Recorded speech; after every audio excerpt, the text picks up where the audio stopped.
বিচার চাই, গাছ কাটার বিচার চাই, গাছ কাটার বিচার চাই,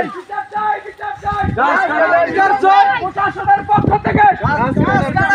প্রশাসনের পক্ষ থেকে গাছ কাটার বিচার চাই, সর্বোচ্চ বিচার চাই, গাছ কাটার বিচার চাই, বিচার চাই, বিচার চাই, গাছ কাটার বিচার চাই, প্রশাসনের পক্ষ থেকে গাছ কাটার বিচার চাই, সর্বোচ্চ বিচার চাই, গাছ কাটার বিচার চাই, বিচার চাই, বিচার চাই, গাছ কাটার বিচার চাই, প্রশাসনের পক্ষ থেকে গাছ কাটার বিচার চাই, বিচার চাই, বিচার চাই, গাছ কাটার বিচার চাই, বিচার চাই, বিচার চাই, গাছ কাটার বিচার চাই, সর্বোচ্চ বিচার চাই, গাছ কাটার বিচার চাই, গাছ কাটার বিচার চাই, গাছ কাটার বিচার চাই, বিচার চাই করতে হবে, গাছ কাটার বিচার চাই, বিচার চাই, বিচার চাই, গাছ কাটার বিচার চাই, বিচার চাই, বিচার করতে হবে, গাছ কাটার বিচার চাই, বিচার চাই, বিচার করতে হবে, গাছ কাটার বিচার চাই, বিচার চাই, বিচার চাই, গাছ কাটার বিচার চাই, প্রশাসনের পক্ষ থেকে গাছ কাটার বিচার চাই, প্রশাসনের পক্ষ থেকে ভলান্টিয়ারের পক্ষ থেকে গাছ কাটার বিচার চাই, গাছ কাটার বিচার চাই, গাছ কাটার বিচার চাই, গাছ কাটার বিচার চাই, সোহাগ গরামির পক্ষ থেকে গাছ কাটার বিচার চাই, সোহাগ গরামির পক্ষ থেকে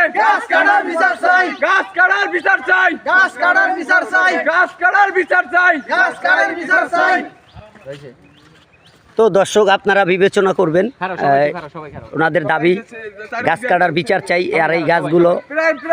কাটছে যে কাজটা অবশ্য ভালো কাজ করে নাই। বিভিন্ন পদের ফল গাছ, বিভিন্ন পদের এখানে মনে করেন 200-300 পদের ফল গাছ আছে, বিভিন্ন গাছ আছে, আসলে যে দেখে তারই কষ্ট লাগে। আর কষ্ট লাগারই কথা,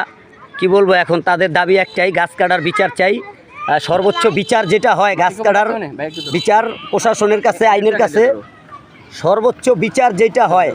সেটাই আমরা দাবি করতেছি এলাকাবাসীর পক্ষ থেকে, সোহাগ গরামির পক্ষ থেকে। বিষয়টা হচ্ছে আমাদের শরীয়তপুর জেলা এবং গোসাইরহাট থানা নাগেরপাড়া ইউনিয়নের 5 নং ওয়ার্ড মলংচরা সোহাগ গরামির